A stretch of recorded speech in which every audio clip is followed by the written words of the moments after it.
जब भारत ने ऑपरेशन सिंदूर शुरू किया तो भारत ने इसे एक प्रिसाइज और गैर भड़काऊ ऑपरेशन बताया, जिसमें सिर्फ आतंकी ठिकानों पर ही हमला बोला गया था।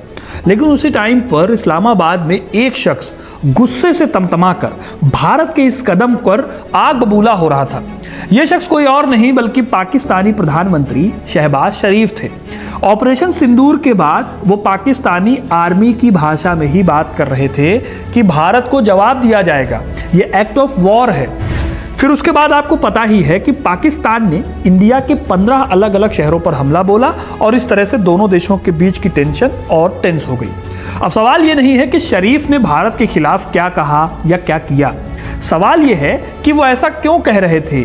क्या ये सचमुच एक नेशनलिस्ट रिएक्शन था या फिर एक मजबूरी जिसमें पाकिस्तान की सेना की जी हजूरी शामिल है।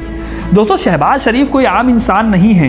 ये पाकिस्तान के 22 सबसे अमीर खानदानों में से एक हैं, जिनके पास पाकिस्तान की 70% प्रॉपर्टी है। इनके भाई इस देश के 3 बार पीएम रह चुके हैं, लेकिन फिर भी ये परिवार सेना के हाथों कठपुतली बना हुआ है। असल में शरीफ खानदान उस विरासत का हिस्सा है जिसे जुल्फिकार अली भुट्टो ने पाल पोस कर बड़ा किया और जियाउल हक ने सत्ता के गलियारों में खड़ा किया।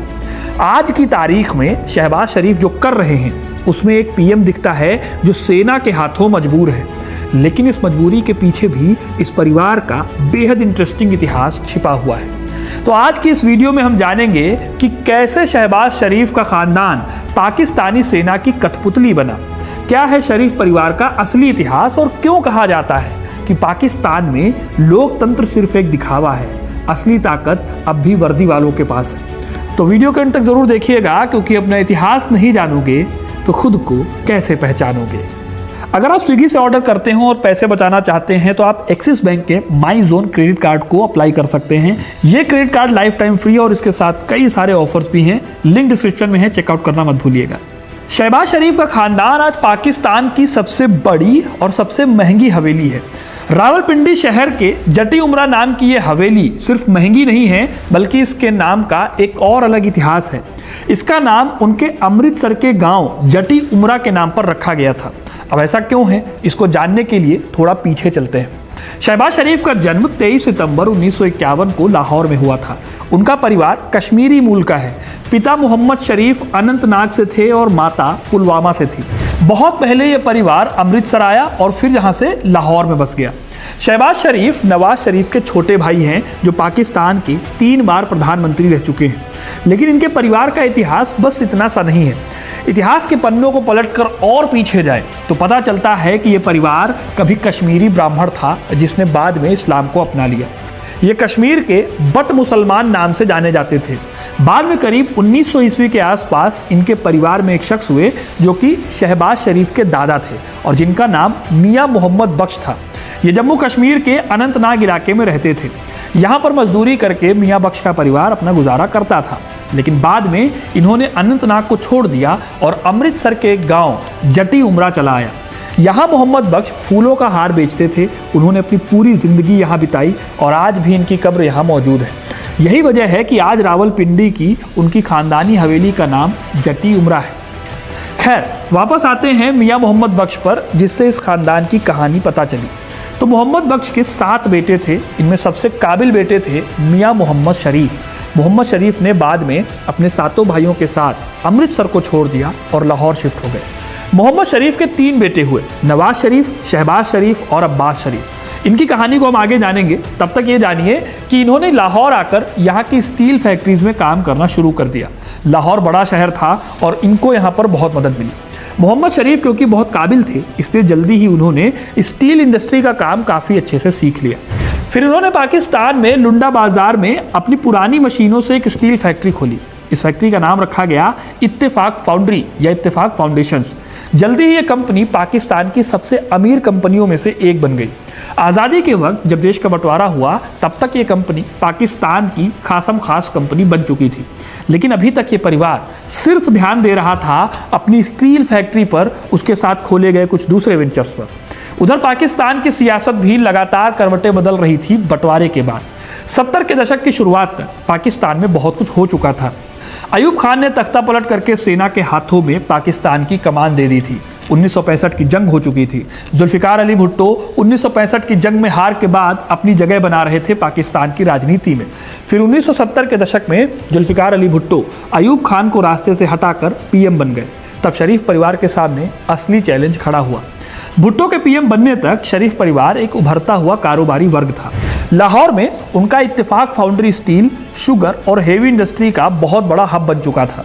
लेकिन इसी बीच भुट्टो ने पाकिस्तान में नेशनलाइजेशन की पॉलिसी चलाई। कहा जाता है कि यह फैसला भी भुट्टो ने इंदिरा गांधी के नेशनलाइजेशन के फैसले की नकल करके लिया था। खैर, राष्ट्रीयकरण के इस चक्कर से शरीफ परिवार की फैक्ट्रियां सरकार के कब्जे में चली गई। अब यह घटना बहुत बड़ा झटका थी, खास तौर पर शरीफ परिवार के लिए। मजदूरी से घर चलाने वाले जिस परिवार ने इतनी तरक्की देखी थी, वो एक झटके में हाथ से निकल गई। यहीं से मोहम्मद शरीफ के मन में भुट्टो और उनकी पार्टी के प्रति नाराजगी हो गई। अब दोस्तों, भुट्टो इलेक्शन से पीएम बने थे और सेना को उनकी पॉपुलैरिटी खलती थी। सेना चाहती थी कि एक ऐसा शख्स पीएम बने जो कि बिजनेस फ्रेंडली हो, बहुत ज़्यादा आज्ञाकारी हो और धार्मिक भावनाओं से जुड़ा हुआ सिविलियन चेहरा हो, जो भुट्टो के मुकाबले खड़ा हो सके। तो मोहम्मद शरीफ ने सेना की मदद करते हुए अपने बेटे नवाज शरीफ को चुनाव के मैदान में उतार दिया। आपको जानकर हैरानी होगी, लेकिन ये काम नवाज शरीफ के मन का काम नहीं था, क्योंकि वो राजनीति में उतरना नहीं चाहते थे। लेकिन अपने पिता के बिजनेस को बचाने के लिए, अपने शरीफ खानदान को बचाने के लिए उन्होंने ऐसा किया। साल 1976 में नवाज शरीफ ने पाकिस्तान मुस्लिम लीग से अपने पॉलिटिकल करियर की शुरुआत की। ये पार्टी उस वक्त पंजाब में पावर में थी और राज्य में इसकी पकड़ भी मजबूत थी। फिर अगले ही साल 1977 में जियाउल हक ने भुट्टो को धोखा दिया और तख्ता पलट कर दिया और खुद को पाकिस्तान का रहनुमा घोषित कर दिया। इसका फायदा मिला नवाज शरीफ को। नवाज शरीफ पहली बार जनरल जियाउल हक के शासन के दौरान साल 1981 में पंजाब सरकार में फाइनेंस मिनिस्टर बनाए गए। शहबाज शरीफ भी 1988 में पंजाब पॉलिटिक्स में घुसते हैं और यहाँ का असेंबली चुनाव जीत लेते हैं। हालांकि लोगों का कहना था कि उनके परिवार के रसूख की वजह से शहबाज शरीफ जीत पाए। शरीफों ने भी जिया को निराश किया नहीं।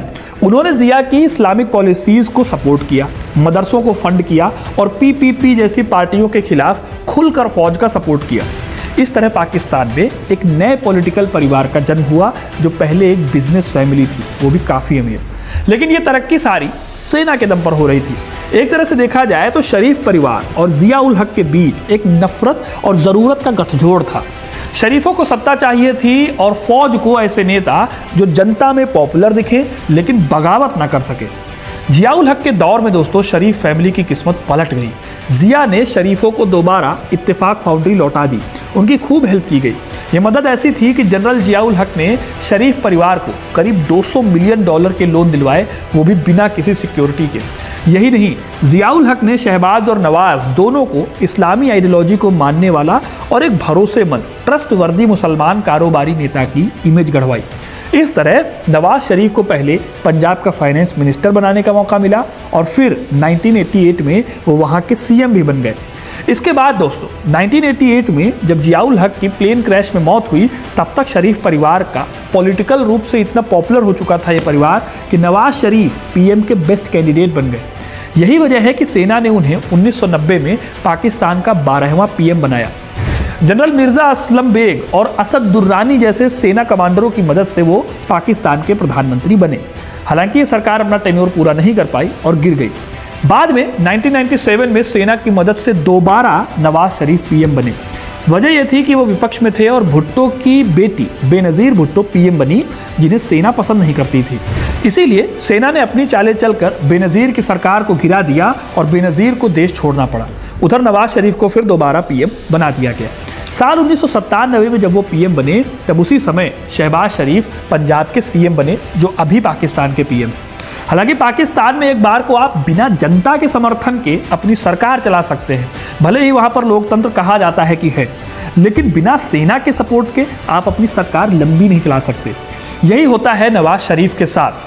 जिया उल हक की मौत के बाद शरीफ परिवार इतना मजबूत तो हो चुका था कि वो फौज की मर्जी के बिना भी चुनाव लड़ सके या चुनाव जीत भी जाए। लेकिन जैसे ही नवाज शरीफ ने आत्मनिर्भर बनने की कोशिश की, उन्हें सत्ता से बेदखल कर दिया गया। हुआ ये कि नवाज शरीफ की जो तत्कालीन सेना प्रमुख थे जनरल जहांगीर करामात, उनसे उनकी ठन गई। फिर नवाज ने जहांगीर को हटाकर परवेज मुशर्रफ को आर्मी चीफ बना दिया। परवेज मुशर्रफ जो है वो बहुत ज़्यादा महत्वाकांक्षी आदमी थे। उन्होंने बिना नवाज शरीफ को बताए कारगिल की जंग छेड़ दी। इस जंग में पाकिस्तान की हार हुई और हार के बाद जनता गुस्सा हो गई। फिर नवाज शरीफ ने फैसला किया कि वो परवेज मुशर्रफ को आर्मी चीफ का पद छीन लेंगे उनसे, लेकिन ऐसा कुछ वो कर पाते उससे पहले ही परवेज मुशर्रफ की सरकार का तख्ता पलट हो गया। परवेज मुशर्रफ ने तख्ता पलट के बाद नवाज पर भ्रष्टाचार के कई आरोप लगाए। मजबूरी में नवाज शरीफ को फैमिली सहित पाकिस्तान छोड़कर भागना पड़ा। इसके बाद साल 2008 तक परवेज मुशर्रफ अपनी हुकूमत चलाते रहे। इस दौरान शहबाज शरीफ को भी पाकिस्तान छोड़ना पड़ा था और वो अपने भाई के साथ साल 2007 तक सऊदी अरब में रहे।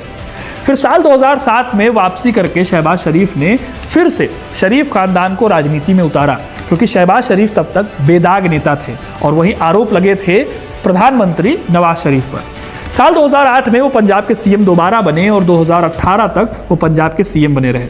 इसी बीच पाकिस्तान की राजनीति में एक बड़ा बदलाव आया जब इमरान खान ने साल 2018 में चुनाव जीत लिया और अपनी सरकार बनाई। अब क्योंकि इमरान खान एक क्रिकेटर थे, दुनिया भर के साथ उन्होंने क्रिकेट खेला था, भारत को भी उन्होंने बहुत करीब से देखा था, तो पीएम बनने के बाद वो कई जगहों पर भारत की तारीफ करते मिल गए। यही नहीं, उन्होंने आईएसआई पर आरोप लगाए और फौज के जनरलों को भ्रष्ट भी बोला। बस यही वो टाइम था जब सेना ने फैसला किया कि किसी भी तरह इमरान को हटाना है। जल्दी ही पाकिस्तान इस्टेब्लिशमेंट या आर्मी उनके खिलाफ हो गई। जैसे जुल्फिकार अली भुट्टो के टाइम पर जियाउल हक ने शरीफ परिवार को तवज्जो दी थी, वैसे ही यहाँ पर भी हुआ। इमरान खान को आरोप लगाकर जेल भेज दिया गया, जहाँ वो आज भी हैं। वहीं शहबाज शरीफ को दोबारा पाकिस्तान का पीएम बना दिया गया। अब शहबाज शरीफ के पीएम बनने में फिर से आप देख सकते हो कि सेना का ही हाथ था। शहबाज शरीफ ने इस पूरे इतिहास से बस एक ही बात सीखी, किसी भी तरह से फौज से नहीं लड़ना है, अपने भाई की तरह उन्हें साथ लेकर चलना है, क्योंकि जब तक शरीफ झुके रहे, सेना के नक्शे कदम पर चलते रहे, तब तक उन्हें सत्ता दी गई। जब भी उन्होंने खड़े होकर सेना के अगेंस्ट जाने की कोशिश की तो उन्हें गिरा दिया गया। परवेज मुशर्रफ का एग्जाम्पल आपके पास सामने है। यही वजह है कि एक वक्त में भारत के साथ रिश्ते सुधारने की बात करने वाले शरीफ कुछ समय से असीम मुनीर की बातें बोल रहे हैं। कहीं ना कहीं शहबाज शरीफ की मजबूरी भी है, जो सेना की बातें उनको माननी पड़ती हैं, क्योंकि अब शहबाज शरीफ के ऊपर भी कई आरोप लग चुके हैं भ्रष्टाचार के। 1999 की एक रिपोर्ट कहती है कि उस वक्त पाकिस्तान के 70% बैड लोन सिर्फ और सिर्फ शरीफ परिवार से जुड़े हुए थे। सोच कर देखिए कितना बड़ा अमाउंट होगा। पाकिस्तान की सुप्रीम कोर्ट ने भी इन्हें गॉड फादर और सिसिलियन माफिया जैसे शब्दों से नवाजा है।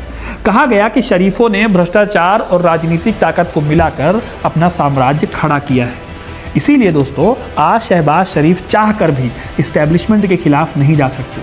आज भी जब पाकिस्तान की सियासत सेना की उंगली के इशारे पर चलती है, तब शहबाज जैसे सभ्य और सधे हुए नेता ही चुने जाते हैं पाकिस्तान को रिप्रेजेंट करने के लिए, क्योंकि वो आदेश मानते हैं, सवाल नहीं करते, या आदेश मानने को मजबूर हैं, सवाल कर नहीं सकते। तो दोस्तों, ये है शहबाज शरीफ के परिवार का पूरा किस्सा और क्यों वो भारत के साथ दोस्ती का हाथ बढ़ाने की बजाय पाकिस्तानी सेना की भाषा बोलते हैं।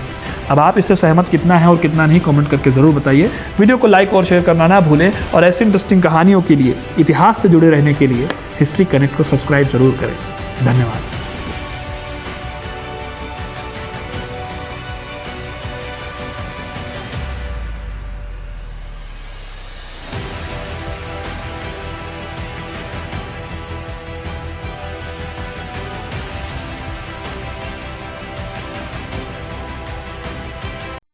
आप सुन रहे थे let's mic more than radio. Follow कीजिए हमें हमारे सोशल मीडिया प्लेटफॉर्म्स पर।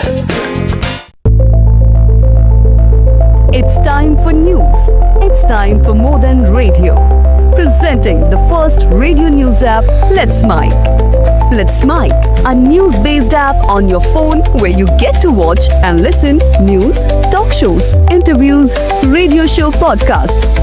On Let's Mic, you get all relevant information of TV, print, radio, podcast, and digital. Let's Mic talks about every segment of life.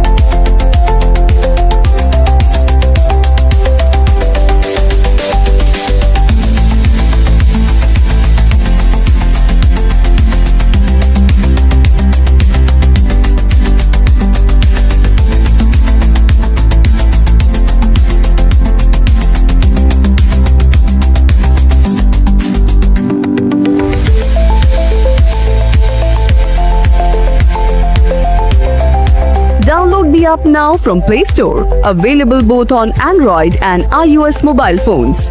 Follow us on YouTube.